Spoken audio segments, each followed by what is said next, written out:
Meus queridos, estamos de volta para mais uma aula em Tatá. Aula que nós vamos dar hoje. Tatá. Essa é a nossa aula 14.1. Eu sempre olho para a colinha, né? A colinha que me ajuda. Galera, nós estamos na unidade 2 já.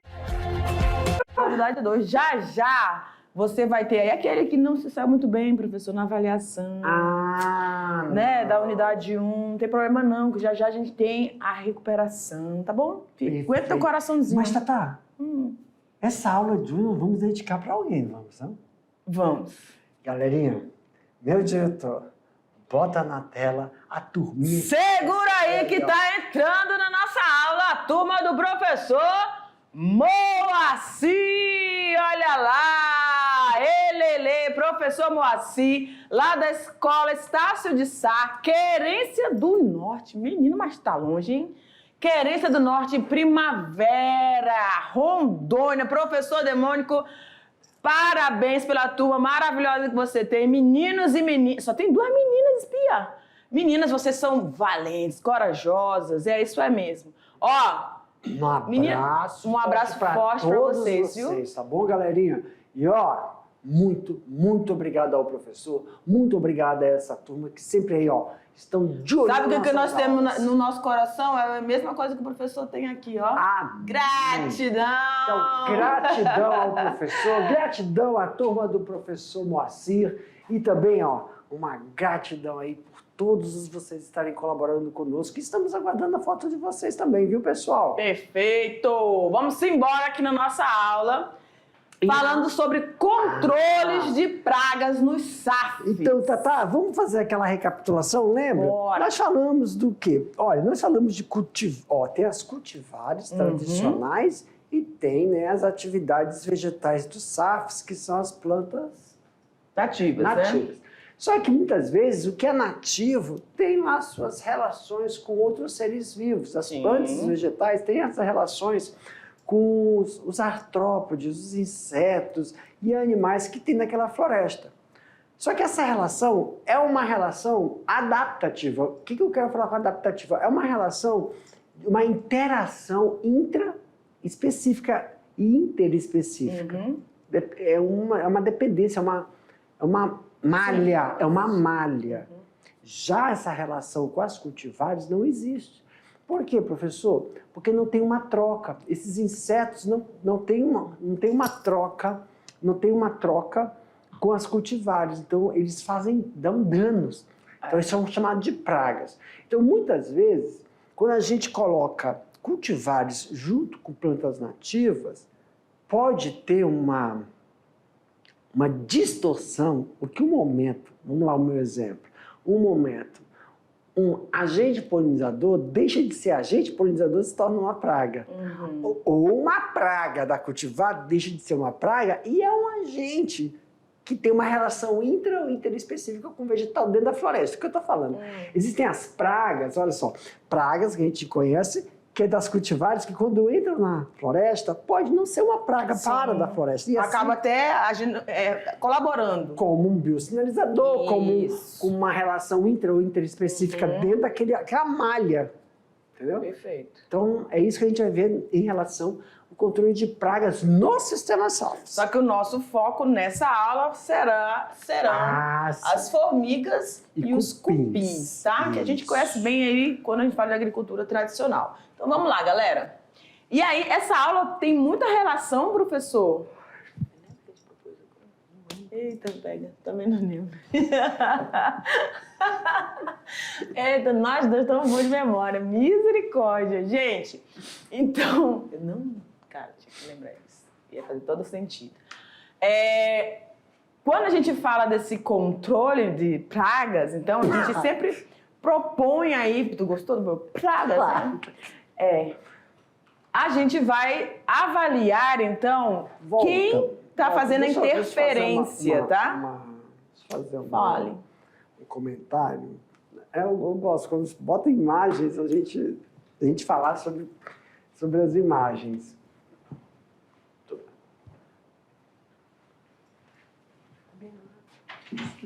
Tá, então, faz um controle sobre as imagens. Então, aqui, pessoal, Quando a gente fala sobre controles de praga no sistema SAFs, é bom lembrar o que é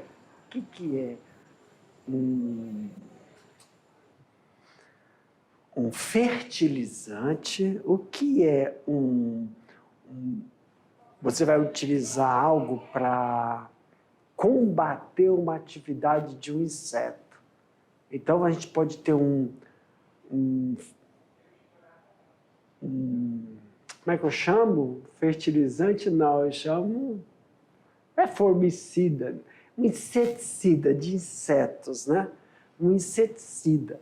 Só que esse inseticida, as pessoas acham que muitas vezes vão matar o inseto. Não. Sim, algumas vezes ele mata, mas outras vezes, na grande maioria, eles afugentam o inseto. Ou eles não permitem que os insetos... o inseto não vai deixar de passar ali, mas ele vai permitir que o inseto identifique aquele não sei se eu posso falar feromônio, ou alguma coisa que o vegetal solta que se torna atrativo a ele. Então, existem o quê, professor? Fora o que mata, o inseticida, os como é que fala? Como é que fala? Sinalizadores? Não. Tem os inseticidas e tem o inseticida... Biofertilizantes? Não é fertilizante. Biofertilizantes, É o controle biológico? Controle biológico, esse é o nome mesmo. Obrigado, Tata. Tem os controles biológicos.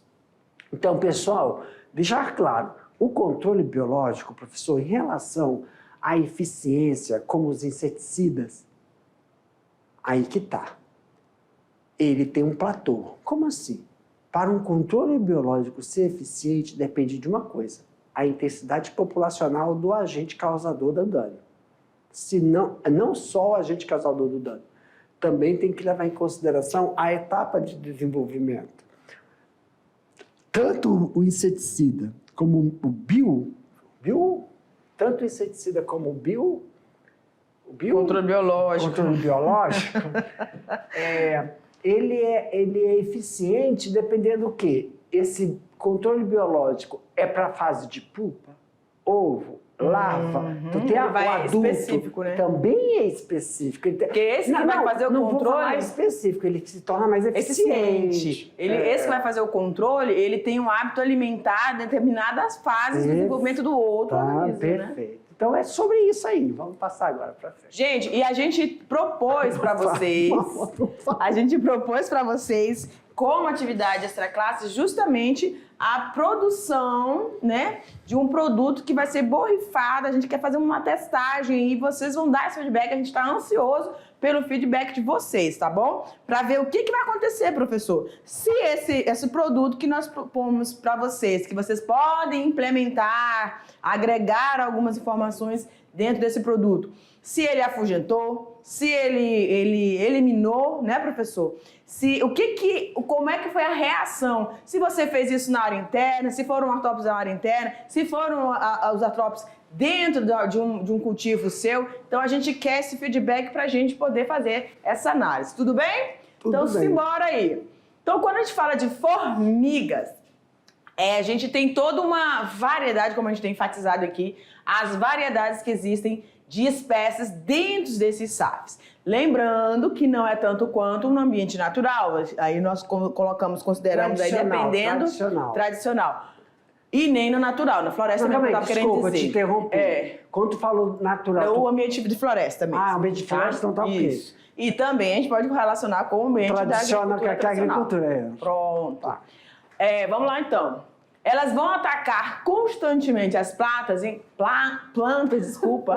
Tu tá com cebolinha na cabeça, plá, plá, plá, plá, ou a Magali, blá, blá, blá, blá. Placas. Em qualquer fase do desenvolvimento. Galera, o que é de suma importância aqui? Professor Jefferson e nossos queridos estudantes. Conhecer o comportamento e o hábito alimentar deste ser. Não é verdade? Certo. Porque cada espécie tem uma preferência. Alguns, eles vão agir debaixo do solo, outros vão agir na estrutura da parte superior do vegetal, outros vão agir nas folhas, outros vão agir nos frutos. Enfim. No broto. Cada um tem uma especificidade. Então, o foco que você vai fazer é observar. Você lembra quando o professor Jefferson estava falando? E quando você começa a fazer o cultivo, aí você vai lá, vai sempre observando e verificando. Nossa, eu vi, apareceu uma mariposazinha, né? Então, essa mariposa apareceu em que fase?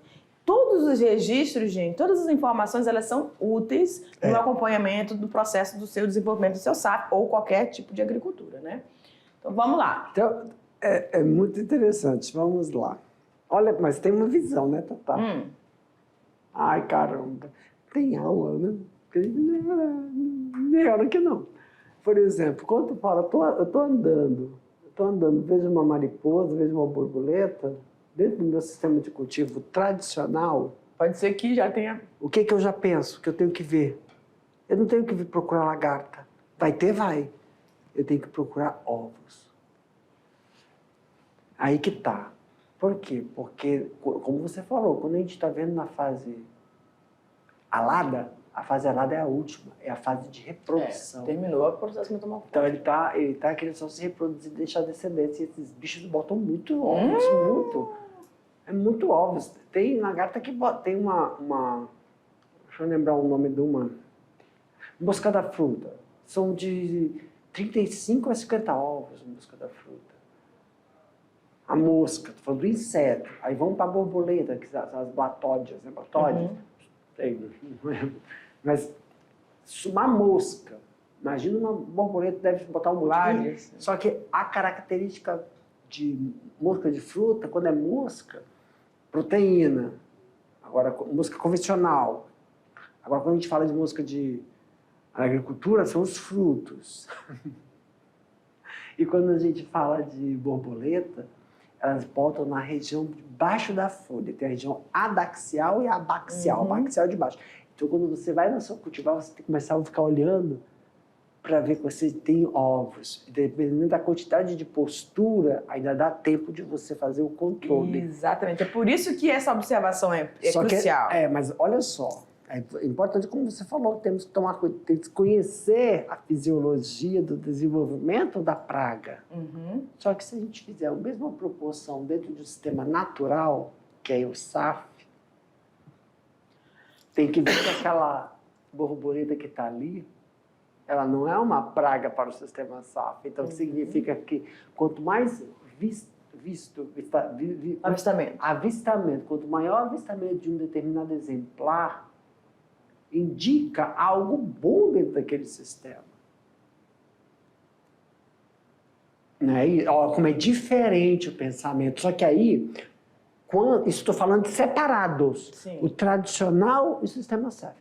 Agora, quando nós estamos no sistema SAF em que eu inseri uma cultivar, aí eu tenho que verificar qual é a relação dessa cultivar com a borboleta azul, com a borboleta não sei o que tem lá naquele sistema, que faz uma interação ecológica com a floresta, se ela vai continuar fazendo tem que fazer esse levantamento para saber praga ou não é praga no sistema SAF. E se eu, com aquele vegetal ali, não atrair a verdadeira praga para dentro daquele sistema. Isso. Perfeito. Como a gente falou em outras aulas, o pessoal que vai trabalhar, você tem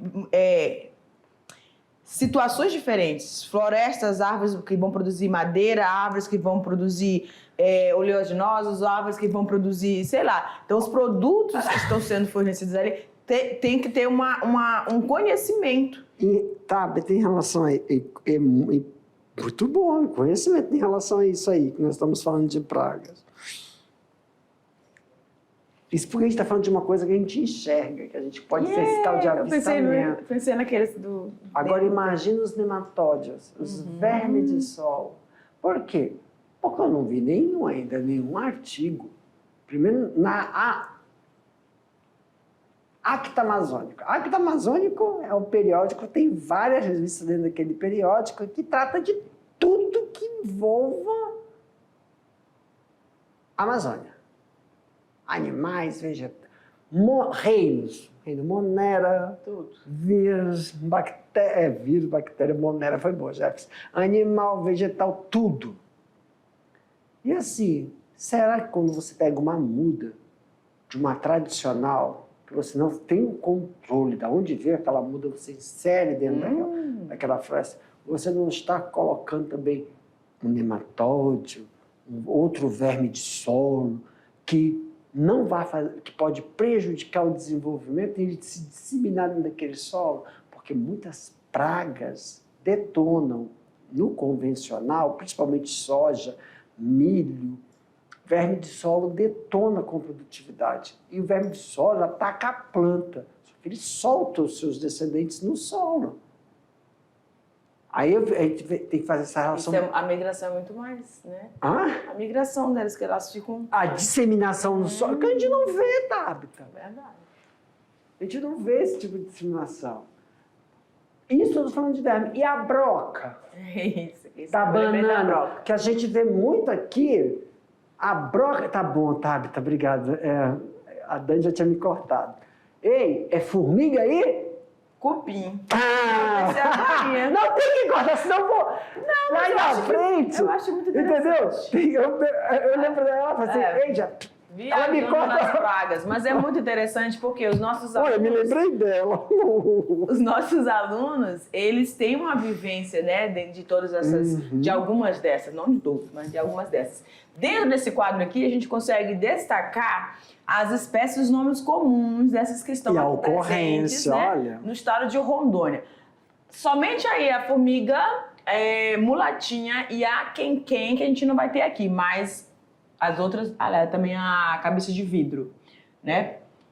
Os demais, a saúva. Então vamos lá, vou pegar aqui o mata. amarelo, vou fazer assim. Amarelo é o que está relacionado. Por exemplo, saúva da mata é recorrente, não, é Ocorrente. tá, ocorrente. Tem a ocorrência. Ocorrência. Então, ela é ocorrente no estado, aqui Tem na essa Amazônia, distribuição na Amazônia. também no estado de Não, Rondônia. calma aí, deixa eu só ver. Tá, Amazônia é legal. No estado de Rondônia, Saúva Limão do Norte. A quem campeira, não mineira. E a quem da Amazônia. Pronto. As outras, tanto em outras regiões, quanto só tem em outras regiões, não tem aqui no nosso Já estado. fazem nada. Vamos lá, gente. Quais são os métodos de controle, então? A gente pode ter o mecânico, e esse mecânico, ele vai agir no controle de várias maneiras, né? Em formigueiros jovens e de até 4 meses, você vai poder escavar procurando a rainha para matá-la ou usar a aração e a gradagem. Porém, contudo, todavia, só se for naquela... Só se for no ranking, mas dependendo... Também pode usar barreiras para evitar que as formigas subam nas plantas. Barreiras, ok. Com cones plásticos invertidos nos troncos das árvores. Sabe como é que é? É como se você fizesse um buraco, uma cova, ao redor tá aqui o caule da árvore, e tu faz uma cova, um buraquinho.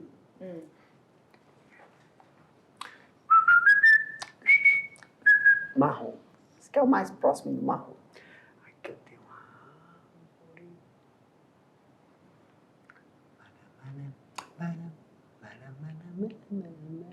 árvore. Já em árvore mesmo, né? Preto.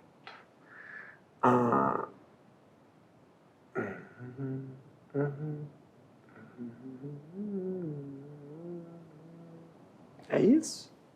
Tá, vamos supor que tá, né? Tá no centro. Isso aqui é fundo e aqui eu encho de água azul. Aqui eu encho de água. Uma cova e encho de água. Mas só que a terra vai absorver. Para evitar que a terra absorva, você cobre com plástico essa cova e enche de água. Uma barreira, elas não atravessam. Legal. Cones plásticos investidos nos Investindo, troncos das porque árvores. plástico para a terra não absorver. Tiras plásticas cobertas com graxa. Que são grudadas. Essas... Ai. É que eu tirei. Na verdade, era para ser isso aí mesmo. Não, é borracha agora. Pega o azul de novo. Tu quer caneta? Azul. Tu quer caneta? Eu quero isso aqui, ó. Que você vai usar isso aqui eu vou aproveitar para pintar aqui de água. A minha água, entendeu? Entendi. Agora pode passar o azul aí. Não quero passar o azul que ele é. Eu sei, vai as amarelo, tu gosta do amarelo. Tiras plásticas cobertas com a graxa. Ou também a utilização de vaselina. É que vai morrer por ou gel adesivo. Vai morrer por inanição, elas vão ficar grudadas. E vão morrer de fome. Vai morrer de fome. Tadinho. Mas é para controle, né, gente? Sim. É o mecânico. E o cultural? Esse método consiste no plantio do gergelim, capim, braquiarão, mamonas não é assassinas, batata doce nas bordas da cultura a ser protegida. Ou você faz na borda da cultura ou tu faz intercalado, uma fileira sim, uma fileira não. É assim também. Esse tipo de controle é bom? É utilizado muito em horta familiar. Né? Ou em horta caseira, assim no fundo do quintal nosso. Porque depende da quantidade do agente, da formiga. Nós falamos de plantas alelopáticas. São plantas que elas atraem ou elas afugentam. Então, depende da quantidade. O que acontece? Essas plantas que a gente usa, gergelim, capim braquiarão, mamona, tem outras, dente de leão. Você planta, por exemplo... por isso que eu já vi vários deles, né? Você planta dente de leão, mas ele tem para ser primeiro, antes da cultivar. Certo. Porque ele fica exalando o odor, mas a gente não sente. Certo. Quem sente são os bichos. E o que acontece? Quando a cultura começa a desenvolver, a folhagem nova não é atacada, depois a flor não é atacada, só que aí tem um negócio. Tem que tomar cuidado para ver se não tem nenhuma relação com o agente polinizador. Tem isso. Para não afugentar também. Perfeito. Muito perfeito. bem. E o biológico? Aves, essa é boa, aves, se utiliza as aves, é um biológico de controle, muito utilizado aonde, professor? As galinhas da Angola. Usa essas galinhas, mas tem uma coisa, você tem que colocar tela. Por quê, professor? Sim. Porque as próprias galinhas, elas podem comer folhas novas, jovens. Pato também. Pato é muito eficiente, tá? Não, e pato é muito eficiente mesmo. Só que tem um problema, né? O pato, ele tem o hábito de fazer buracos. Fazer buracos para fazer poças de lama. Mas pato também é bem eficiente, tá? Tatus, que vão escavar os formigueiros para se alimentar das formigas. Isso é bem comum no caso dos safres, né?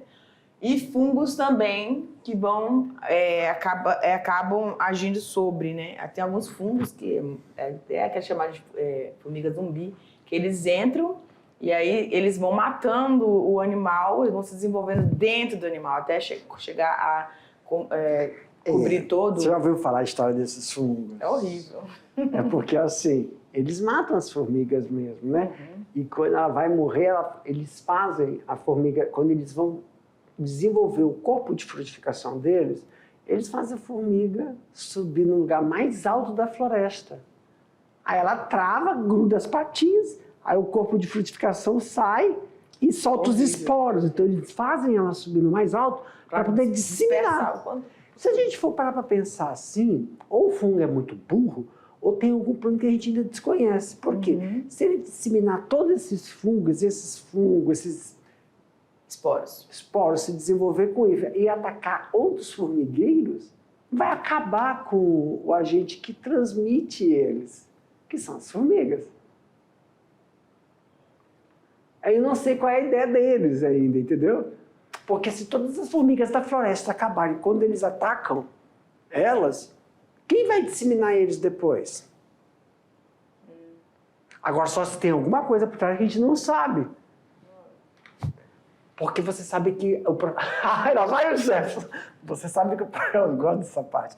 Você sabe que o processo de o processo evolutivo do fungo e do vírus é dependente do organismo que eles habitam, não é isso? E quando eles estão fazendo uma coisa que para a gente não é lógico, eles estão tentando sair de um hospedeiro para outro. Então, o objetivo, outra linha de especulação. Será que o próximo objetivo é sair, porque eles estão de inseto para outro? Para outra classe? Outra artrópode. Perfeito. Pronto, voltamos. Muito bom, prof. Na vegetação nativa, elas ficam abrigadas os inimigos naturais das formigas, inclusive as nossas aves. Resistência das plantas. Existem evidências de que algumas espécies de um mesmo gênero são mais resistentes do que outras ao ataque de formigas. Situação que é observada principalmente entre as espécies de eucalipto, né? Esses tem que a gente fala assim, quando é mudinha essas coisas, as formigas não atacam as folhas. Né? Em determinada fase de desenvolvimento. Mas, por exemplo, o eucalipto não tem problema depois que ele está grande. Sim. O problema é por causa da alimentação delas, né? Aliás, da predação que é na maioria das formigas nas folhas. Das folhas jovens. Folhas jovens.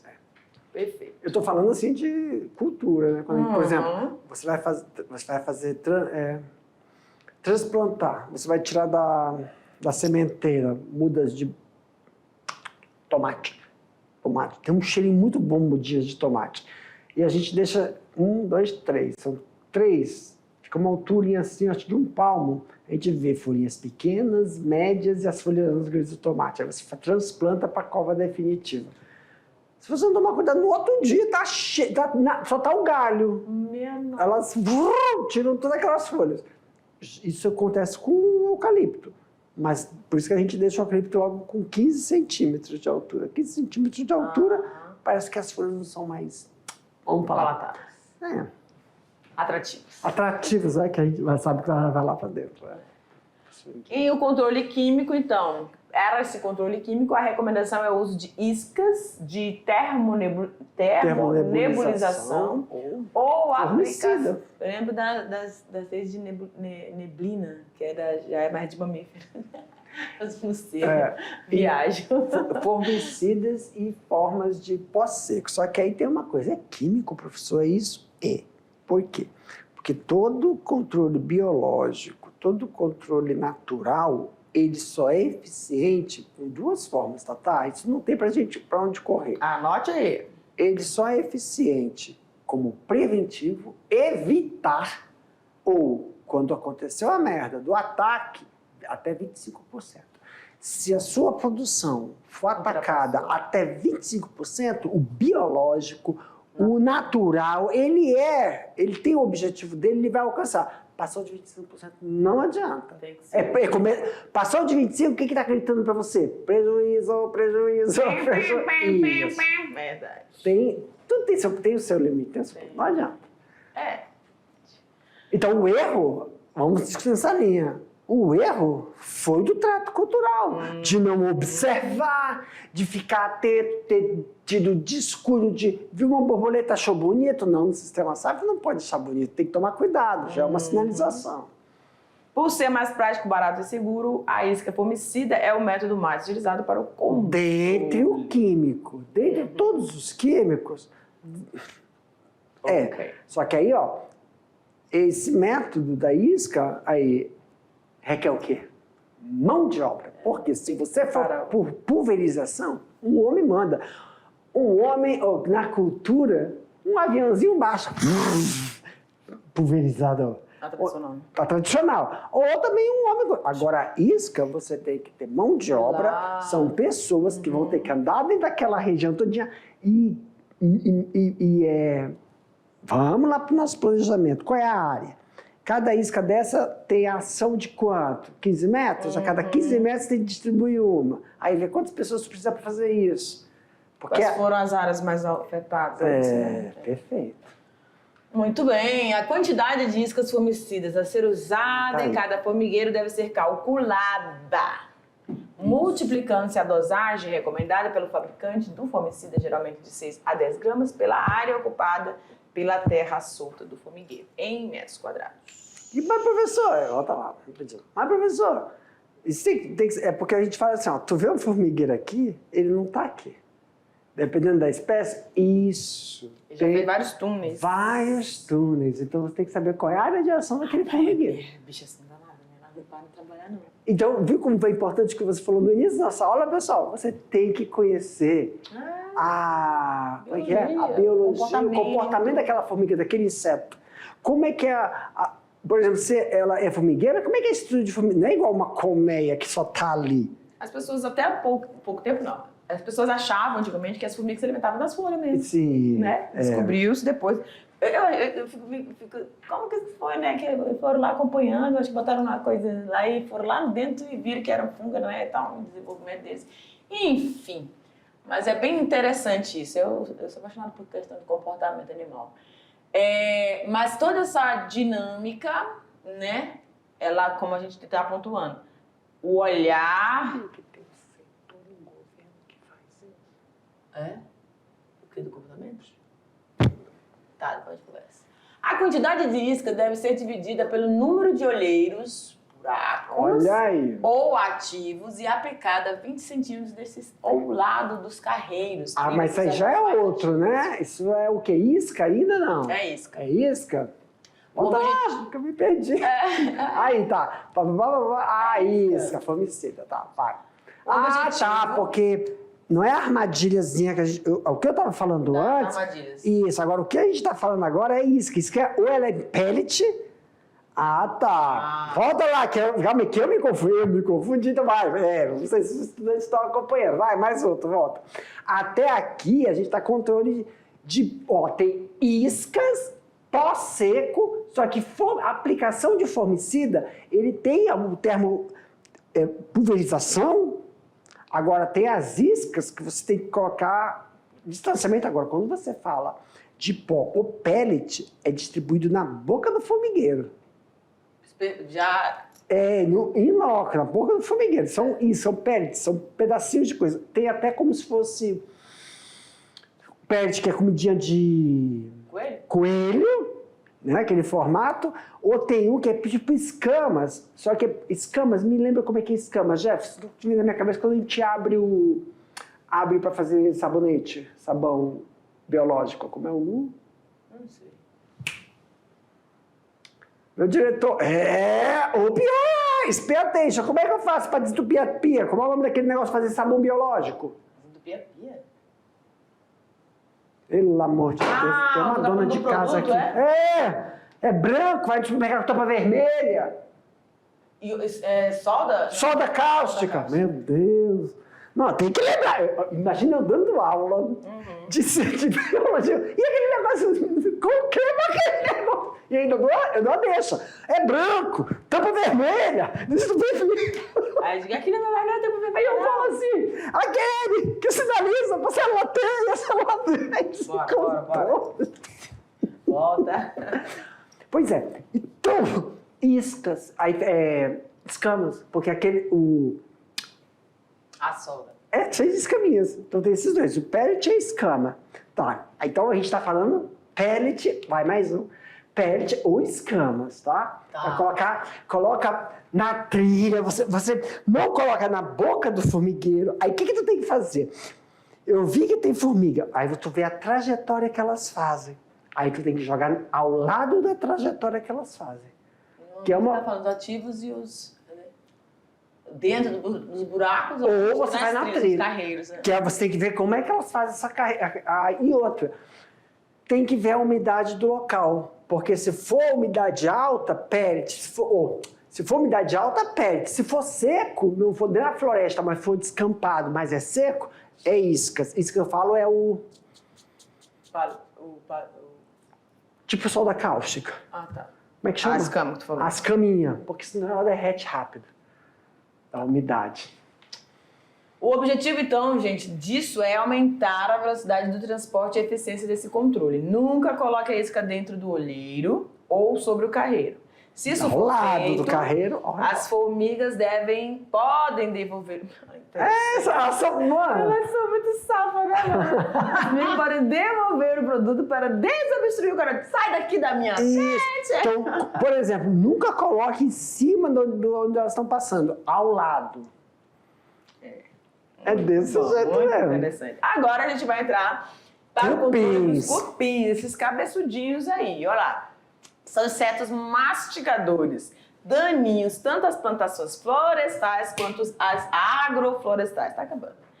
Atacam o colo, o caule, perfeito, as raízes das plantas, causando murchamento e o secamento das folhas. Detonam pra valer. Então, olha só, Tatá.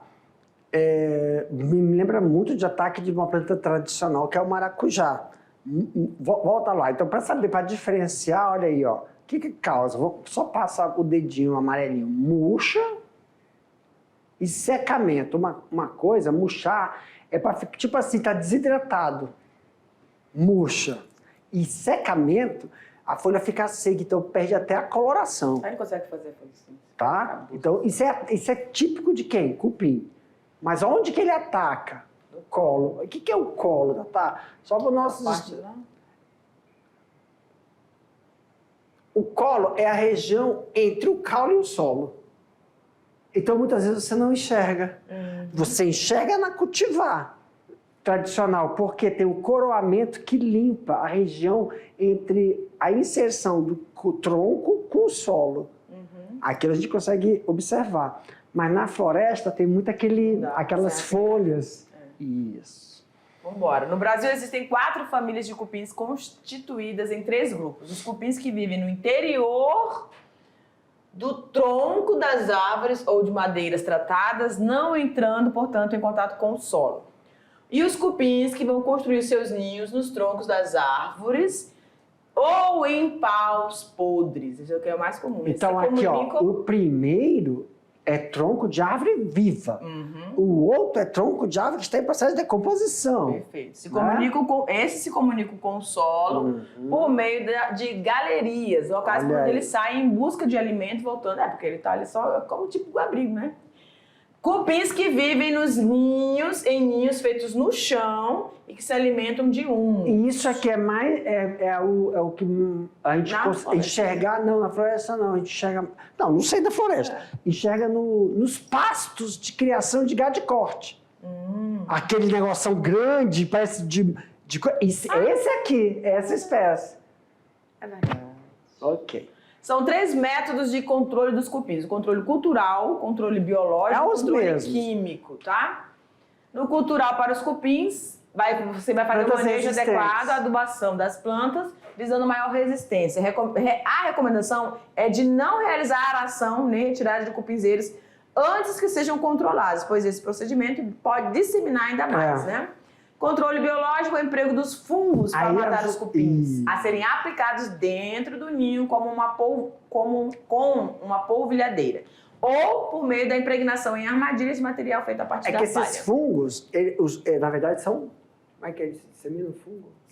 Esporos. São fungos que estão cobertos por um nutriente para o esporo sobreviver, e você polvilha. Aí, com a umidade do ambiente que está polvilhando, ele absorve, desenvolve um ambiente bom para ele se proliferar, e se alastra e vai matando os cupins.